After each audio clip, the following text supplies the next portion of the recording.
What's up, y'all? I want to welcome y'all to my porch today. Today, I got some more stuff on my mind. Today, I want to talk about the greatest lie that the black woman has been told. And also, this whole sexualizing of women is like getting out of hand, and women sexualizing themselves. Now I'm going to catch some flack for this one, but I don't care. It is what it is. Let's get into it. Here we go! It's my time to rise. It's my time to shine. It's my time to live. It's my time to fly. It's my time. It's my time. I can see it.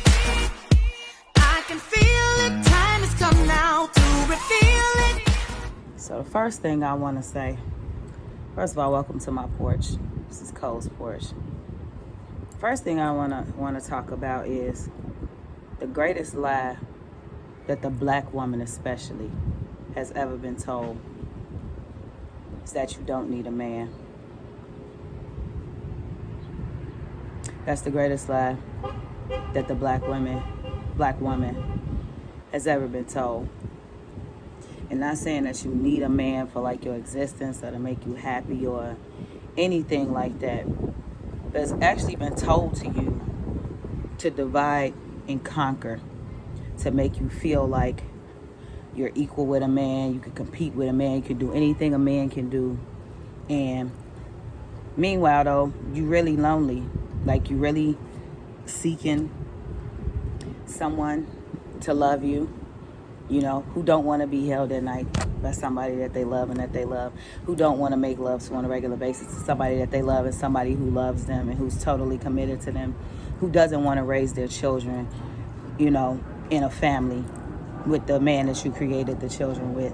So that comes from a long line of, unfortunately, 70%, it might be 75%, black children are born to single mothers, right? So that means that there's not a father in the home, or you're not married, or, you know, whatever the case is. But in any case, ask those women if they could, would they want to be raising their child in a family with the father? A lot of this comes from like hurt and disappointment and, you know, the guy walking out or whatever. But at the end of the day, you do need a man.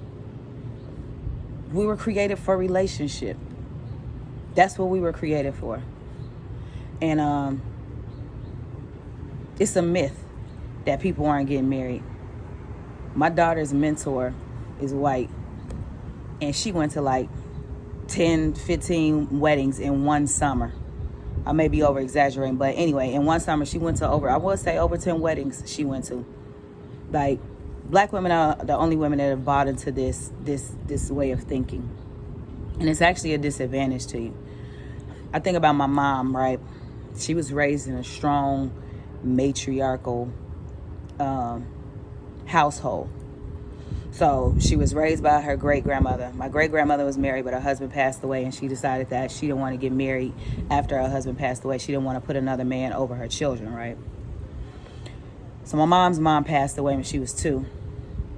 And so she was raised by her grandmother, which is my great-grandmother, and her aunts, which are my grand-aunts. You know, they've gone on, God rest their souls, but she was raised by them. And it was a strong matriarchal household. The women ran it. She watched the women tell the men what to do, you know, the men that came around. Their boyfriends and, you know, all that type of stuff. My aunts, you know, when they had boyfriends and stuff, like, you know, she watched my aunts dominate and be domineering towards these men. And so my mom took on the attitude and the perspective that this is not what I want.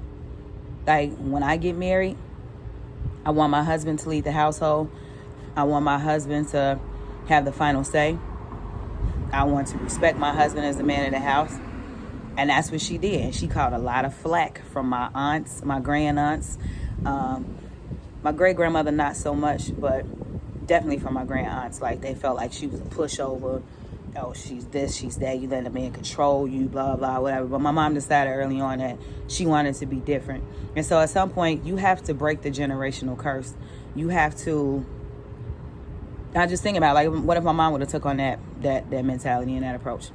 And ironically enough, even though I was raised with both of my parents, I still got some of that because my grand aunt used to talk to me all the time. Like, she spent a lot of time talking to me about, don't let no man run over you. Don't let no man tell you what to do. Make him bring his check home and you give him an allowance out of his check and, all this type of stuff. And so I'm like, well, that sounds pretty good to me. So I think that's what I'm going to roll with.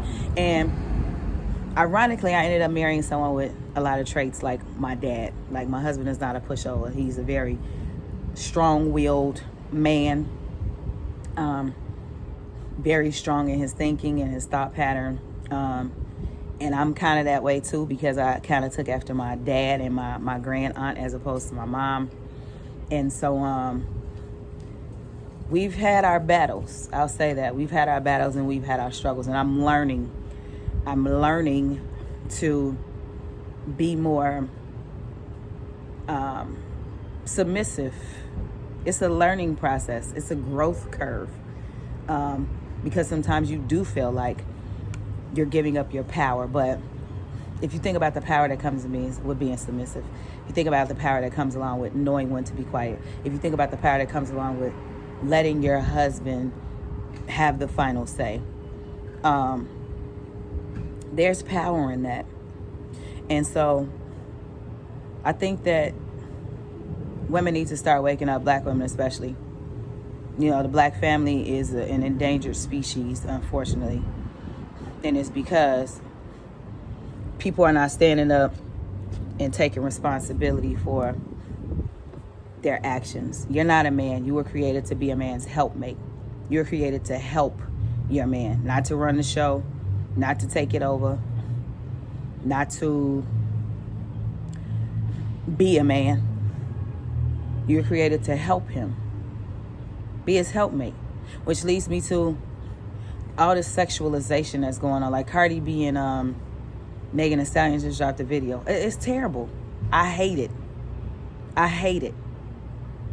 It's terrible. Like, what's empowering about shaking your behind, having your breast exposed? What's empowering about that?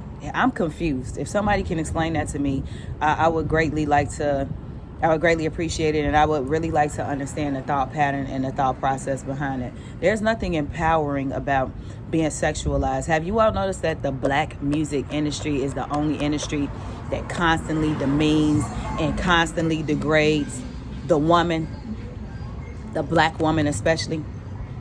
If you listen to a variety of music, show me another music genre that constantly and consistently degrades the woman the way that rap music does, and even now the way that some R&B music does. Even Michelle said it in her documentary, her Lifetime movie, whatever, that in rap needed somebody to hurt, and in rap the women were the bitches to be slapped and the hoes to be passed around. And so it's like, I don't know. I've been catching flack for my comments about the video. I don't like it, and now that women can make money off of what rap has done for years, sexualizing women and this and that, whatever. Now that women can make money off of it, it's a problem. No, it's all a problem. And it's all been a problem. You know what I'm saying? Women are out of order. Have y'all heard the saying that a nation can never rise higher than its woman? So until you elevate the woman, the nation is not going anywhere. And look at the state of the black community and the black nation. Women around here running around like prostitutes and whores and sexualizing themselves and pimping themselves out for $1. Whether it's through music, videos, how you carrying yourself, whatever it is. You know what I'm saying? So it's like, look at the state of the black community. Look at the state of the black nation. Just look at it. It speaks for itself. So if you want to keep buying into this, I don't need a man. I could do it myself. I'm mama and daddy. I can wear what I want to wear. I can have my breasts hanging out. I can walk down the street, my butt cheeks hanging out. I could do whatever, and you going to respect me. No, it don't go like that. I tell my daughter, I got an 18-year-old, I tell her, dress for the way you want to be addressed. Dress for the way you want to be addressed. That's just the reality of it. If you come out dressed like a whore, looking like a whore, you're going to get treated like one. You're going to get dressed like one. If you come out dressed and carrying yourself as a woman of standard and a woman of class, you're going to get addressed that way. It is what it is. You know, y'all could try to flip it and change it and make it whatever you want to make it. The reality is the reality. Stop buying into, I don't need a man. You need a man, especially when you have children. You need a man to help you raise those children, because it took a man to help you create those children. So stop operating from a place of hurt. Try to get yourself together. If you need to heal from something, heal from it so that you can make better decisions. And that's all I got to say on that. And stop justifying this sexualization of women. Yeah, I agree. The woman's body is a work of art. The man's body is a work of art. We are all beautiful beings. God created us that way. But everything has its time and its place and its space. And everybody is out of order, period. Out of order. So that's all I got to say on that. Y'all can chime in on the comments.